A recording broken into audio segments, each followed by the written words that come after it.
Instead, she takes out a piece of ginger from the fridge and dices it up fine. Mom's always adding extra ginger to everything, and I'm always taking it out, hoping my friends and my boyfriend, Cameron, don't smell it on me later. Guess Mom's not the only one trying to become more American. You should wear that silk high-neck piece we designed, I suggest. The other day in the office, my mom and I were messing around with silk. She was trying to teach me how to sew the delicate threads, and we ended up designing this stunning dress, cinched at the neck, made of flowing satin that draped all the way to the floor. I liked that too, but it looks too much like a Chinese qipao, Mom says, then sighs. You know what they would say if they saw me photographed in Vogue wearing that. I look down. It's not all about the investors, you know. Mom puts her chopsticks down and reaches out a hand.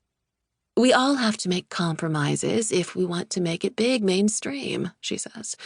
That's how this works. Julian and the others, they know mainstream. That's why they're here. I frown. And we don't, because we're Chinese. I stare down at my own pieces of discarded ginger sitting next to my noodles. Mom puts her hands on my cheeks and looks into my eyes.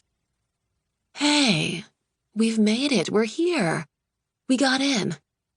I smile back at my badass, trailblazing mom, a beacon of hope for all Asian American girls who dream of doing something different, even if she can't use her real Asian last name.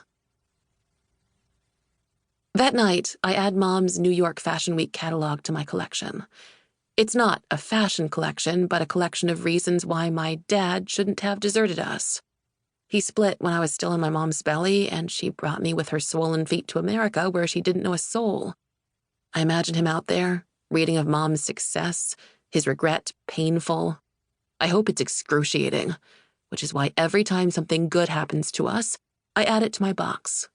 It's filled with honor roll certificates, excellence for artwork awards, and every single VIP invitation to Mom's fashion shows.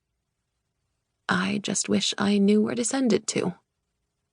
I picture my dad walking around in Beijing, opening the box and going, damn, rueing his decision not to chase after my mom, not to chase after me.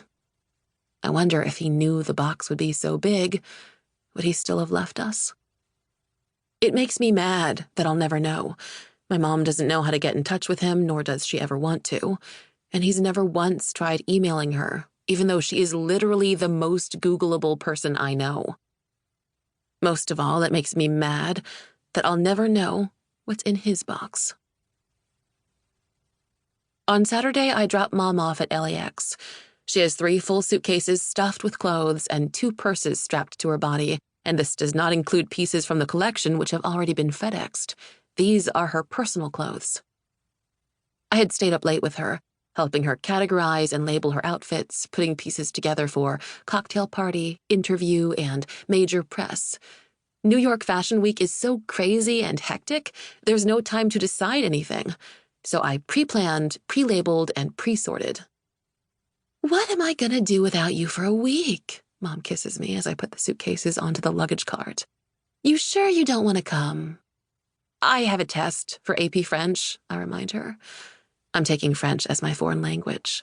I had wanted to take Chinese, given I can barely speak it and don't know a single character other than my name, but Mom had felt it was more important for me to know the language of the great fashion houses. Marcia, her personal assistant, runs up to us. Behind her, Julian is pulling up in his Porsche. He dumps his luggage by the first-class curbside check-in, doesn't even bother to put it on the scale. Oh good, you're here, we gotta go. Harper's Bazaar called. They want an interview as soon as we land, Marcia says. Harper's Bazaar? That's huge, I squeal. Julian walks over, overhearing, and adds, It's not Vogue, but... I frown at him. He's always doing that, reminding Mom of some higher goal, as though what she's currently achieving is not good enough, like she needs reminding. He knows how long Mom's been chasing the Vogue dream. It's the holy grail for fashion designers.